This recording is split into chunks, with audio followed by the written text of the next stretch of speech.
Hey there, Kevin. This is Ethan Mayer, if you didn't know.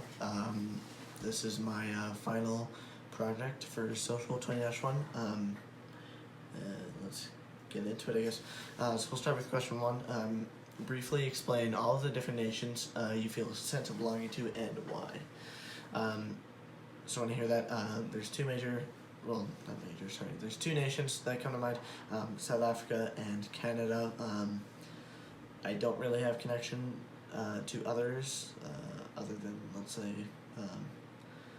the UK, but it's not a strong connection.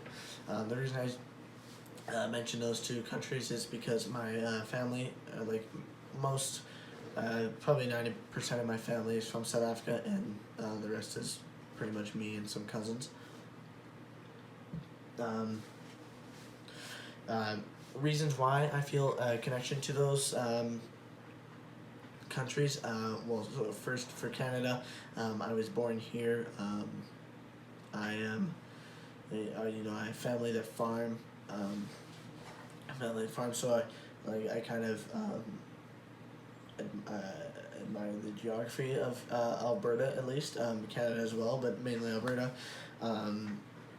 I really love the mountains, the prairies. I guess I like as well, just because of what they provide for us. The mountains are awesome to be in, especially for golfing, as I do a lot. I feel like that really makes me feel happy to be Canadian, just knowing that we have such a nice geography and land to be in. I feel like I'm also pretty connected to South Africa in that way as well, because we have lots of family that farm in South Africa as well too. As you probably know, there's a lot of flat area and mountainous area. I have family that's pretty close to Tabletop Mountain as well. I have family actually all over South Africa, Pretoria, Johannesburg, Bloemfontein, Durban, couple cities in here, Cape Town. So through that, I've seen all the geography and land of South Africa. So I'm able. So I guess I'm pretty happy, or I guess connected to the land and geography, just because my family has been there, and I've been there as well. And so in that, I feel I'm glad to be a South African as well, despite some of its past. Another strong reason I feel a connection to Canada is due to its, I guess, its connectivity through diversity. Canada is obviously super diverse and a multicultural society, but through that, I think there does bring us some sort of belonging to foreigners and stuff like that. Not to say that I am really one, but I for sure know that I'm not, I guess, that I belong here. It's really welcoming. Like, Canada is such a welcoming country. Makes me proud to be a Canadian, knowing that no matter what culture you come from, you're always accepted. Kind of tying in with that would be like our family history and our ethnic origin. Like I said, we're all South African, so coming with the culture and tradition that South Africans have, it's nice to know that also there are other South Africans here, and people to connect with, but also just to other Canadians, whether they're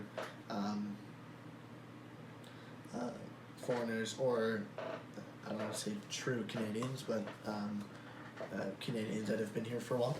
And so I guess that's nice in a way. I guess my other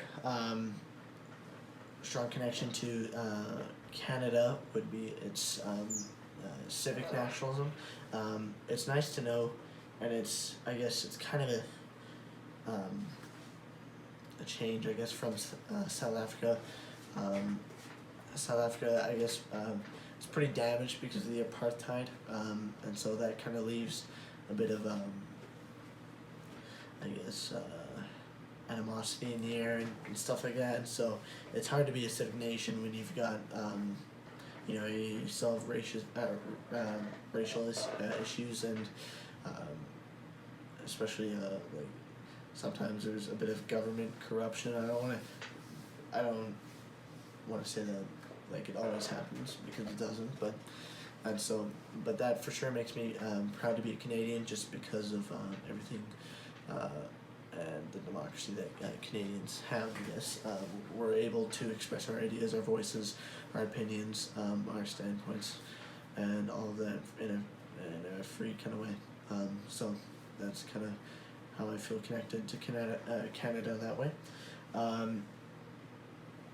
guess tying into that is a bit of a political relationship to it.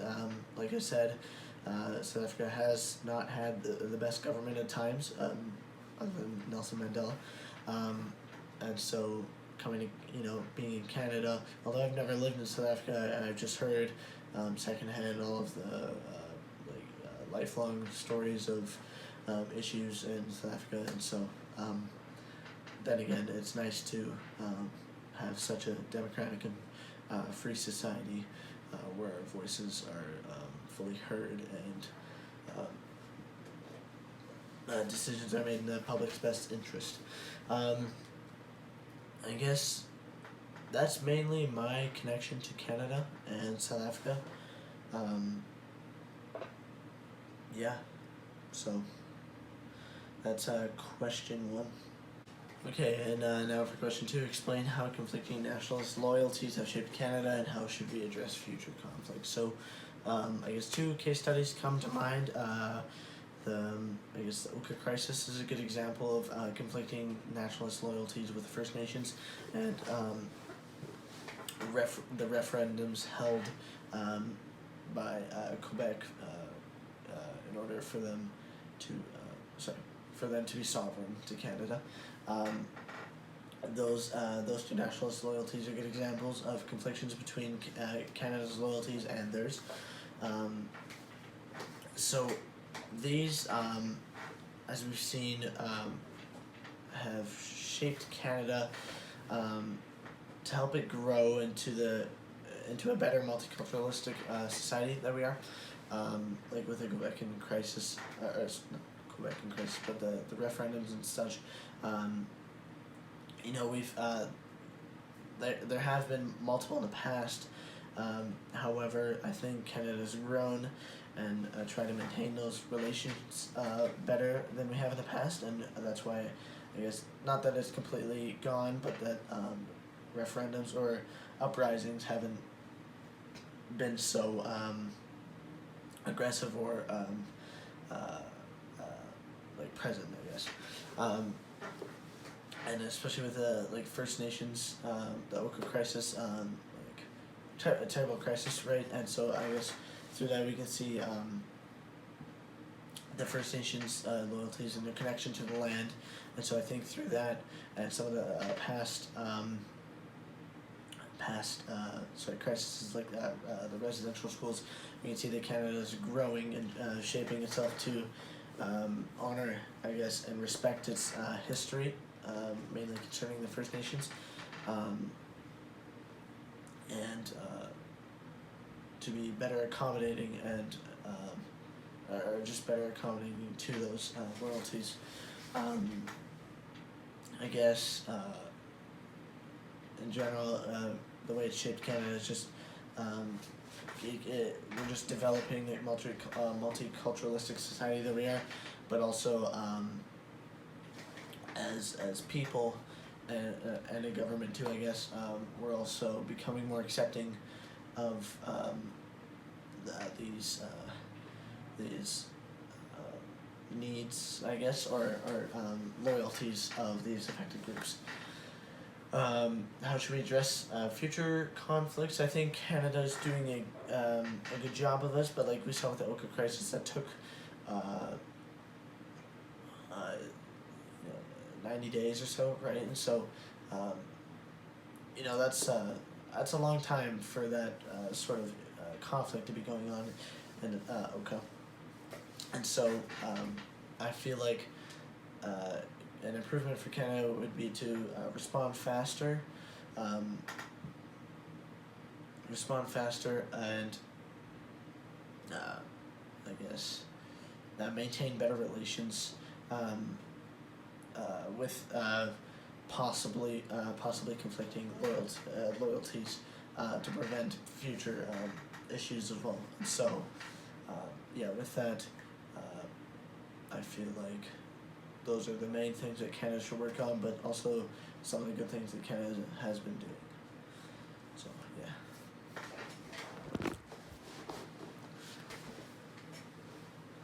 Okay, question 3. How does Canada use the following to promote a national identity? Symbolism, mythology, institutions, government programs, and initiatives. So I'd say Canada is probably one of the more humble countries in terms of national identity promotion to other countries. However, I think we do a good job of promoting it to ourselves.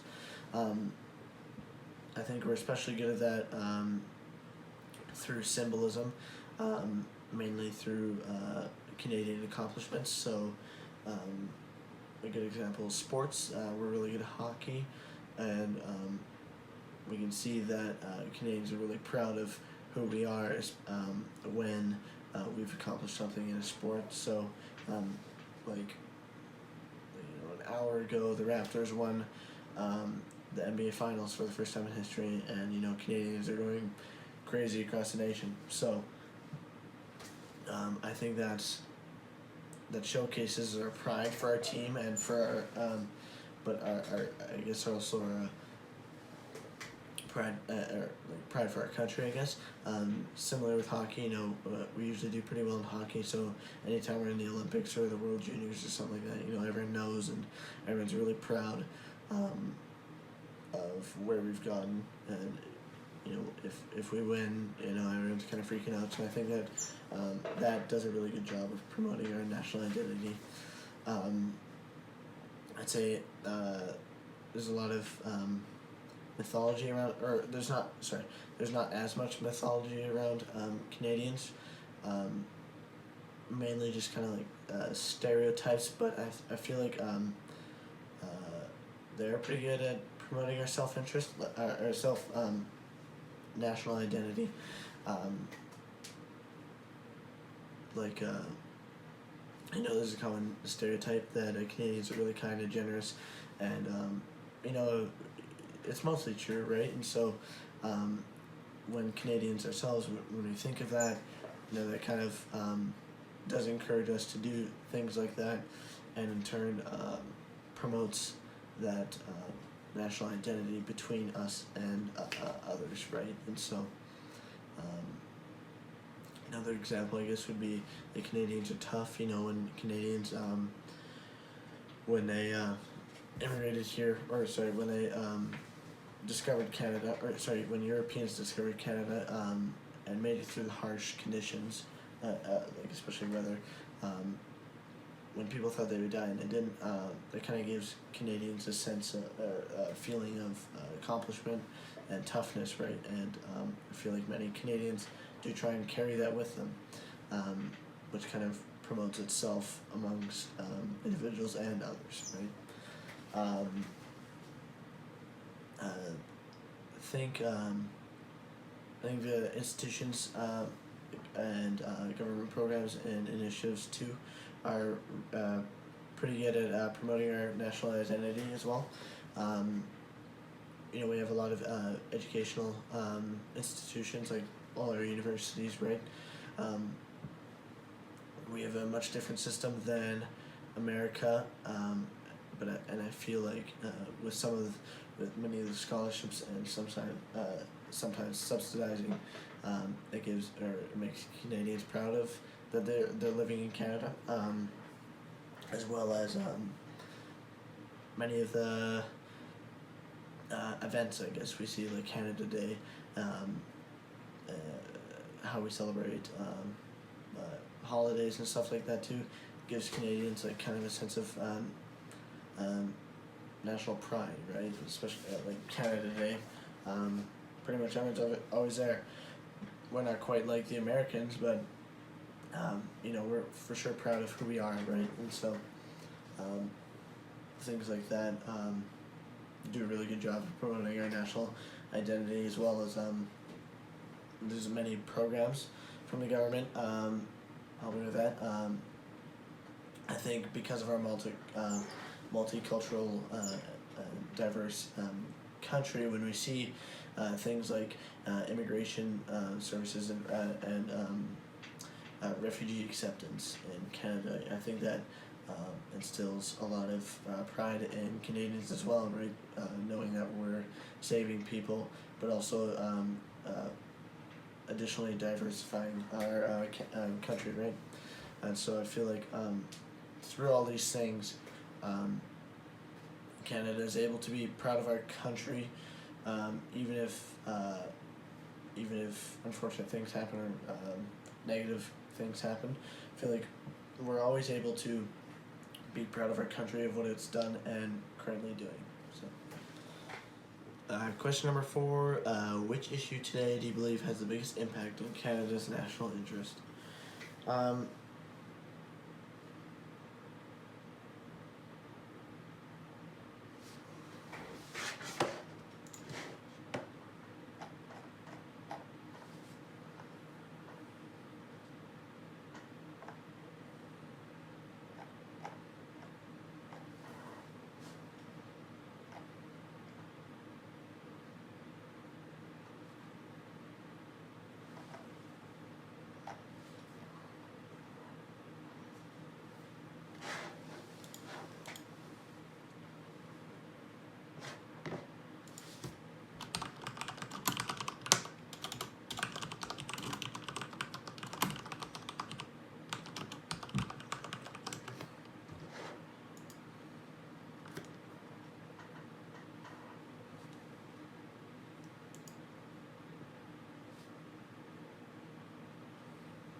Question number 4: which issue today do you believe has the biggest impact on Canada's national interest?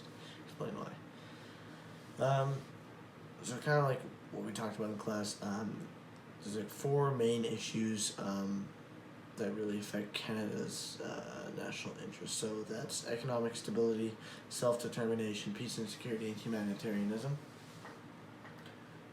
First off, I'd like to say humanitarianism kind of does not need to be worried about at the moment.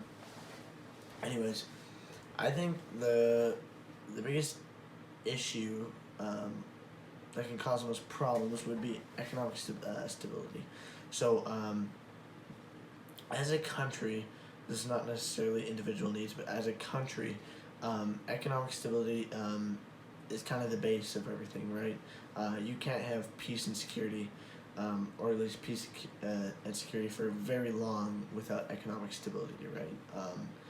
Economic stability provides relations with other countries, which can get you peace and security, and in turn get you self-determination, right?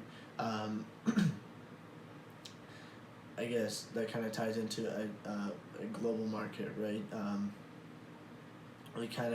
That also kind of influences Canada's national interest, right? It's a worldwide power almost that kind of guides decisions that are being made. I mean, in today's day and age, all decisions are pretty much being made. Sorry, I won't say all. A lot of decisions are being made based on economic factors, right? there are a lot of things that were that countries decide to do because of an economic benefit, right? Everyone's trying to be better economically in the country, and so we can see that economic stability, when it provides the best base, because when it's achieved, whatever, then you're able to build on it with peace and security, humanitarianism, and self-government, right? It provides you the power to be able to do those things. And without it, I guess sustainability, the lifetime of some of those other issues won't be as long. It provides this sustainability required for those things to happen. Okay, question number 5. What are the dangers of being an ultranationalist or having no sense of nationalism? Explain. Firstly, an ultranationalist is someone who believes that their race or culture, I guess, is superior to others. It's when nationalism, like a pride in your country, has gone way too far, and it's heavily clouding your judgment. So the danger of that is, because it's so heavily clouding your judgment, people believe that there's no need for other races, there's no point on them being there, that their ways of life, I guess, are completely stupid. Like we see with Germany in World War II, Hitler is a super ultranationalist, right? Believed the Aryan race was the pure race, and that anything that didn't fall under his guidelines didn't even deserve to live, right? When we see that, he killed all the Jews and people with disabilities and all that, right? And so obviously there is no reasoning or normal reasoning behind that, and so we can see how heavily ultranationalism can cloud judgment, and that's why it's so dangerous, because it doesn't enable you to be a critical thinker and judge viewpoints on all sides of this, or judge topics on all sides of the stories, right? So ultimately that's the danger of it. And having no sense of nationalism too is also really dangerous, or it's not as dangerous as being an ultranationalist, but nationalism kind of drives self-interest, national interest, and collective interest as well, right? When you're proud of your country and it's being promoted and stuff, you want what's best for your country, right?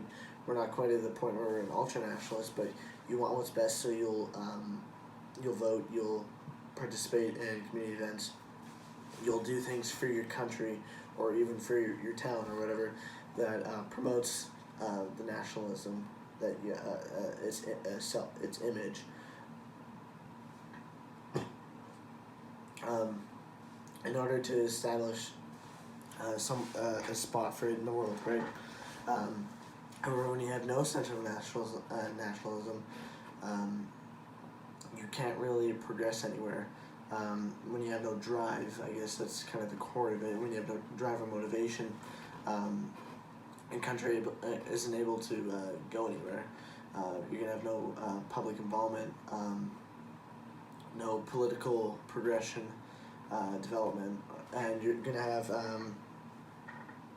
way less, I guess, international relations, right? When the reason why relations work between countries is because they either have similar interests or they're able to offer another country something. But when you have no nationalism, what do you have to offer other people, right? And so I think that's the danger of having no sense of nationalism either, is that inability to promote yourself and connect with other countries in the world. Alright, question 6. What do you think is the most important international issue that needs to be addressed by all nations, and why? So I think, although it's not like a prevalent issue, killing lives or anything like that. I think a very important issue in today's world would be cooperation with other countries, or at least better relations. I say that because there are many countries, especially in the African continent, that are not doing as well at all. They're not even on the same scale as like Western countries or European countries, right? And I think that when we become too self-centered, like Britain can become, if they follow through with Brexit, you create issues by separation. When you've kind of isolated yourself, I guess your worldview becomes warped and way more self-centered, and can lead to that more extreme sense of nationalism, which could ultimately lead to ultranationalism, and your relations with other countries start to break down. When you've isolated yourself, you've also blocked off, like I said, relations, and with that like comes communication and sort of like a common sense of what the world wants and needs.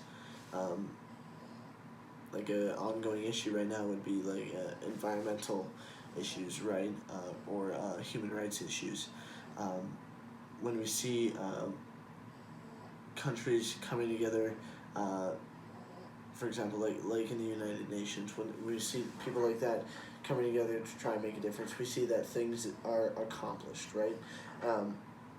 However, you hardly ever see single countries changing the world, right? And so I think with that, you do not progress the world or your country at all by becoming self-centered. All you do is pose the threat of becoming an ultranationalist country and destroying the world. So I think the best, the most important issue is to just start building better relations with other countries in order to develop our world. Like I said, with environmental issues, we all live on the same planet, so let's take care of it. And then that can be applied to other places. Human rights, we're all humans, right? We all should have the same rights. And so I think there's a couple things that go along with that, but it all stems from just having good relations with other countries and being able to cooperate with each other to resolve these larger issues. Okay, question number 7, provide a personal response to the following question. To what extent you embrace nationalism? So I guess what we've seen with nationalism is it can be beneficial and very consequential as well. I guess we'll start with consequential. Like we saw with ultranationalism, it can lead to terrible events, right? Lots of people die. You isolate yourself from society, and you become, you can essentially just take down the world with you. Or when you have no nationalism, you have nothing to offer, and you don't provide anything to society, to the world, and you're kind of just like a brainless robot. I don't know if that, or a brainless human, I guess. But so, I guess to what extent, I think the extent we should go with nationalism is to a point where we're able to be critical thinkers as countries.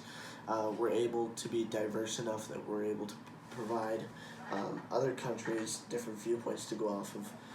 We're able to have different viewpoints from others, so that through, let's say, like the United Nations, through committees like that, we're able to kind of juggle all these different ideas and either create a better one using previous ones, or decide on a better one, right? I think that's the only way that we evolve through history, or even just as species, is someone's born different, it's more favorable, and that species is likely to reproduce. Right? If we're not providing anything to society, then how are we going to develop ourselves? So I think we need to get to the extent where we're able to provide ideas and ideas to the world, motive for our citizens, but also to a point where not past a point where we're not able to view other countries and accept their opinions as well. We need to stay critical thinkers as countries, and so finding that balance isn't too hard, but it can go either way pretty quickly, like we've seen with past countries. So yes, in other words, nationalism can be a very good thing if moderated.